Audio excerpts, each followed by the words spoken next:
A few nights ago, I hosted a game night for a small group of friends. We had all been quarantining and following the proper guidelines in my county. It was only going to be 5 of us, including me, but one of my friends texted me last minute that she was going to bring a coworker from work, Matt, fake name. Fine with me.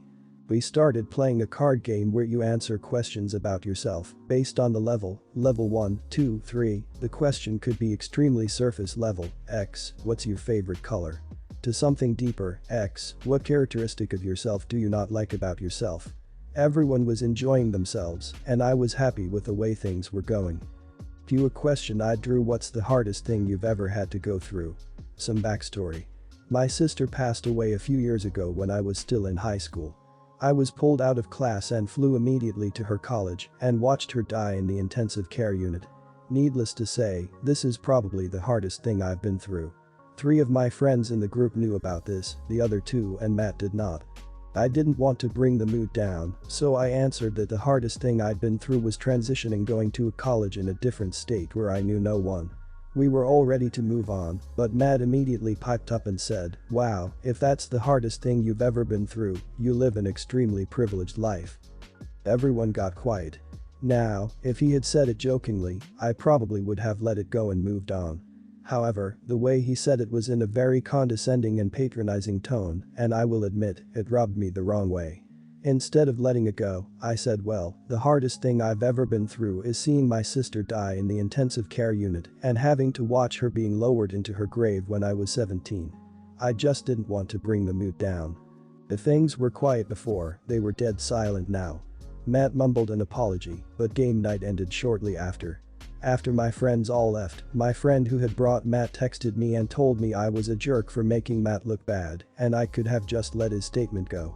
I do feel bad about what I said and being the cause of game night ending so soon, but I also feel like I was just making a justified statement. Am I the idiot? Not the idiot. I really don't understand how OP is an idiot or everyone's the idiot here. OP responded truthfully and not even harsh, just honest. If Matt didn't want to look like an idiot, maybe he shouldn't have been an idiot.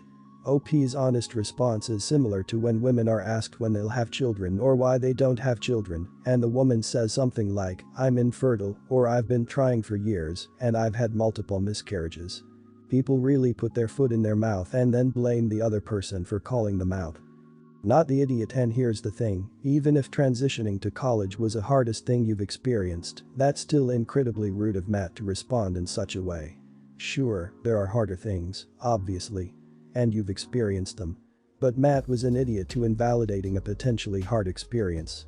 I mean, my transition to college included severe depression and suicidal thoughts, but I wouldn't have said that. I too would have said transitioning to college in a different state where I knew no one instead of the whole story. Also, I'm very sorry for your loss. Not the idiot, he's an idiot, but I do think you misjudged the reaction a little. He immediately apologized, so it seems likely he didn't intend for his comment to come across as it did. He's obviously freaked up and regretted it. On your part, I think you could have achieved the same aim by saying, well, I have had much worse things happen, but I didn't want to bring the mood down. Totally get why you responded as you did though. The game freaking screws, especially to play with someone you barely know. My 34 late fiancée passed away from brain tumor 3 years ago. I had known her most of my life, we grew up together and were engaged for 2 years. We wanted to get married sooner, but she got sick and never recovered after that, despite doing all we could to fight this god-awful disease. My late fiancée had a diary that I gifted her right after she was diagnosed. She was the type that'd get very emotional and would have a difficulty expressing her feelings and opening up about her issues. She was very thankful I brought her the diary, and she told me I was the only one who really understood what she needed and how she felt. I'd see her spending a lot of time writing in her diary, whether at the hospital or at home. I never read it while she was alive, but she let me have it a week before she passed away. I had a hard time looking at it, and I left it untouched for over a year after her death. That's when I started reading it. I brought it up in therapy and it helped me tremendously. I don't have much of her stuff, but I still have her diary with me. I'm now engaged to my fiancée, who I met via a mutual friend, and she was wonderful when I met her. My current fiancée and I are open to each other. We talk about what bothers us all the time, but at the same time there are things that I'd rather not share nor talk about. I'm getting better at communicating, but I'm taking my time. My current fiancé knows about my late fiancé's diary. Despite her asking to see it, and I have no idea why she'd want that, but I made it clear that I have no intentions on sharing what's in it with her. It's not like it's a secret, but I know my late fiancé would want me to keep it that way. My fiancé kept bringing it up, knowing how uncomfortable that made me feel. And yesterday I got home and found out that she took the diary and read it. I was absolutely pissed she didn't even deny it. Even tried to argue with me about why I was lashing out at her. Even though she disrespected my boundaries. She even refused to acknowledge that couples should have personal boundaries. I yelled at her for being so inconsiderate and for touching the diary in the first place. She got upset that I reacted like this and refused to talk to me for hours. She's currently staying at her friend's house, saying that I was being harsh on her. Not the idiot. For her to not respect your boundaries by putting her own need to read something private above your wishes to keep it private, in my opinion, should be an engagement dealbreaker. What other boundaries will she dance across, since clearly your needs and wants to don't matter to her? In addition to that, she's blaming you for being harsh with her. That means she is taking no blame in this at all. That's deflection. Good luck with whatever you decide to do, but know that should you stay with her, this is just the beginning of her disrespect. I'm concerned that it's only been 3 years since the death of your fiancé that you had known most of your life. I'm hoping you had time to grieve and mourn. I'm worried that you've chosen to date and get engaged in such a short time to someone that is clearly not healthy. Her behaviors, ignoring boundaries, mad at you for her actions, lack of guilt for clearly inappropriate acting, are not those of someone that is mature enough to be married and definitively not good for your long-term mental health. You're not the idiot. Not the idiot. This is more than a breach of personal boundaries, it is a deep and pointed violation of your emotions. You have used the diary while going to therapy to help you recover from the loss of someone extremely dear to you, and her diary was her recording of her feelings for you and you alone. But your fiancé was so callous as to just take the diary and then read all of those personal thoughts and feelings, especially after you expressly told her no. There aren't words for how horrified I am by this act on her part. I, 18, have 3 siblings, 17, 15, 14. My mom has never been involved in our lives. She was around sometimes, and when my dad passed 5 years ago, she was almost unbothered and continued to live her life. A year later, she married an old friend of my dad's. Together, they went on all sorts of trips, made plans with just them, and my siblings and I were at my grandparents' house almost every day. A few times my mom cared to be around us was when she wanted to take family pictures to post online. Because of my mom being absent, my sisters relied on me to teach them about their periods, and I gave them the talk as well. I've been discussed those things nearly 2 or 3 years ago and did my best to explain everything I knew at 16, and it seemed to have done the job. But since quarantine, my mom has been forced to stay at home, and she pouted about it the first few months. Around July last year, she found out my youngest sister was having periods, and she got annoyed she wasn't the first to know. My sister has been having them for over 2 years. Lately, my mom has been trying to talk to my sisters and offer them motherly advice, as she calls it. She's had no success, but still pushes it almost daily. Last night, my sister was having a really off day and went to bed earlier than normal. My mom kept bothering her and telling her it was too early to sleep. It was 9 p.m, and my sister blew up at her and told her to basically piss off. She came downstairs where my brother and I were at, and she started going on how she blamed my dad for making us choose him as the favorite parent, and if it weren't for him, she'd have a better relationship with us. That much ticked me off, because she chose to live some child-free lifestyle rather than be around us.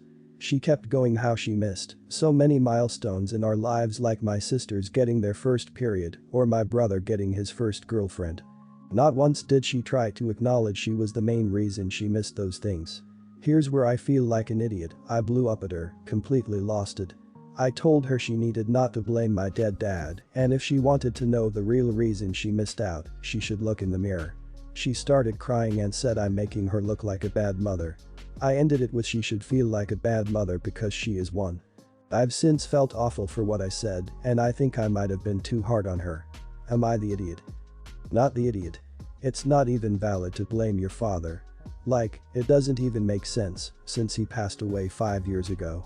All the major milestones happened after that. If she wanted to be present, she would've. Quarantine showed her she was a crappy mom and she couldn't come to terms with it. So instead of trying to build a proper relationship and getting to know her children, she's giving unsolicited advice. She was searching for validation of her feeling, but couldn't find it because there was none. Not the idiot. You did not even stoop to insults or name calling, just the facts. She is the one that checked herself out of the family, not you.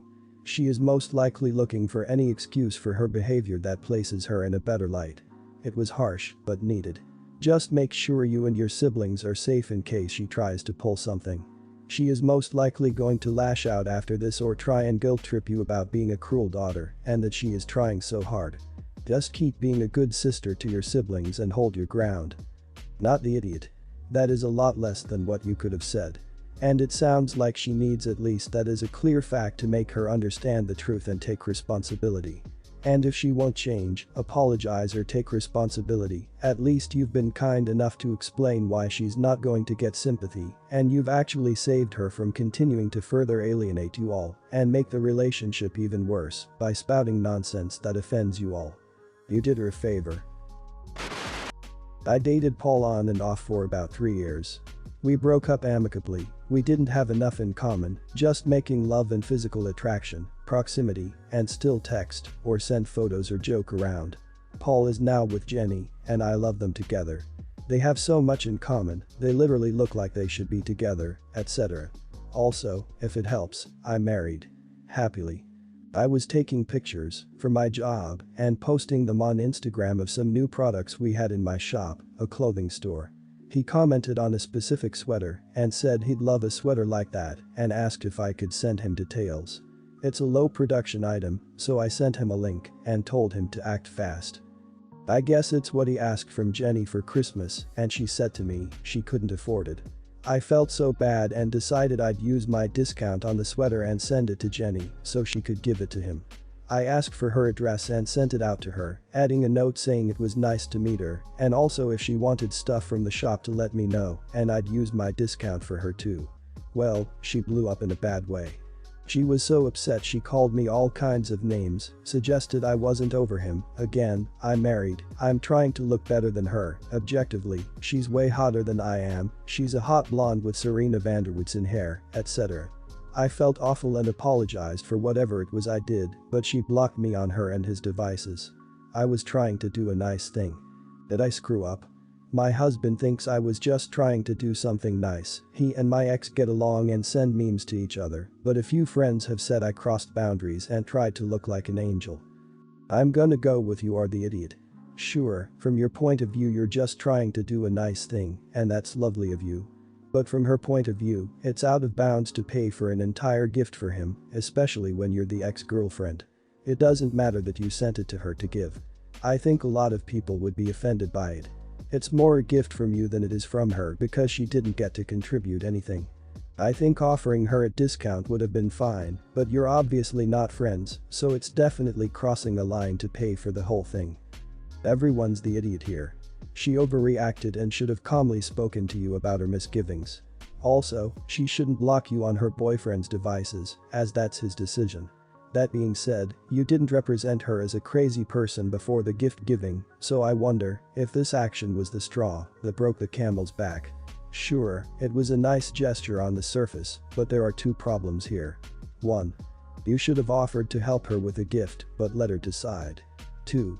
You're really close to this other couple. Yes, exes can be friends, but they also need room apart to grow. Soft, you are the idiot. It's great you have a great relationship with your ex, however this isn't the norm, like at all. I think and hope your heart was in the right place, but to be honest, I'd probably feel a little miffed too if my significant other's ex was sending him gifts, and I would expect my SO to be upset if I sent gifts to my ex. And the only reason I'd send anything to my ex was to let him know that even if I've moved on, I'm still the best he's ever had, so don't forget it. It would be all about one-upping the current just because I can. My 21 boyfriend, Alex, 23, absolutely love Halloween. Our whole friend group loves the holiday and we make a point to have a Halloween party every year. We're sad that we can't have our usual party this year, but we're still planning on having a little Halloween party thing on Zoom, so we still have an excuse to dress up and get drunk together. Anyway, our friend Sasha has been dating a guy, let's call him David, for about a year now.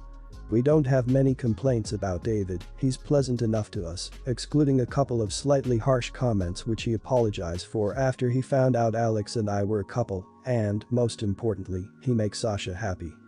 However, when we were talking about costumes on call the other day, things got a little weird. Our friend group consists of 5 girls and 3 guys. We're all pretty big American Horror Story fans, and the girls all decided that they were going to go as the witches from Coven. Their costumes are absolutely stunning. Alex and I are planning on dressing as Michael Langdon and Mr. Gallant. Anyways, we asked David about his costume, and he told us he'd actually planned for the 3 of us to go as Ross, Joey and Chandler from Friends. Now, I love me some Friends, but Alex and I have already bought most of the pieces for our costumes, and we don't really want to change it at this point.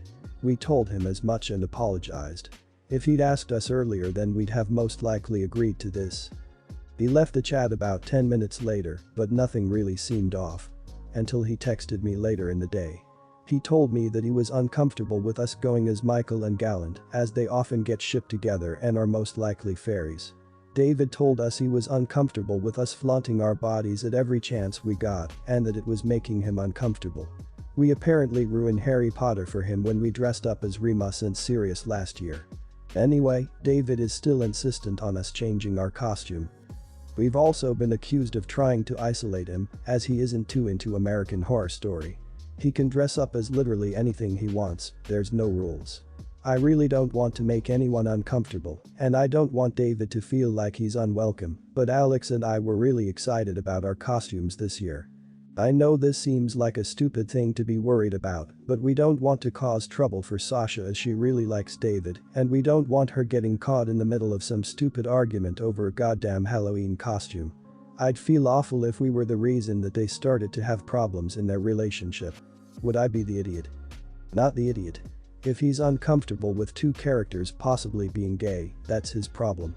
Chandler, Ross and Joey costumes just sound like 3 men in generic outfits to me, so not sure what the excitement there would be. Maybe you could dress up with a loose-fitting shirt for Chandler, but other than that, and seriously, if he had plans for you 3 he should have said. He's an idiot for trying to make you change your costumes just because he can't get over his own prejudices. Not the idiot. You and your boyfriend have every right to dress however you like, you owe him nothing, especially since his plan for you guys wasn't shared to you until after you decided on what you were gonna do. Also, he sounds like the kind of person you guys should try to avoid. I mean, his referring to you all as fairies and going so far as to say you're in Harry Potter are more than enough to say he's not the kind of person you all want in your lives. Don't listen to him, you all do your own thing, and he can grow up and freaking deal with it. Remus and Sirius is an amazing duo. I kinda want to read a whole book about them. But on another note, not the idiot, I think he's definitely petty and wants to force you to change your costumes because he doesn't have a better idea. Or maybe he wants to be included with your group costumes but is going about it all wrong. Perhaps you can suggest a costume from American Horror Story for him to join in your matching costume group and see if he's okay with that. Either way, Halloween costumes aren't real life, so he needs to chill.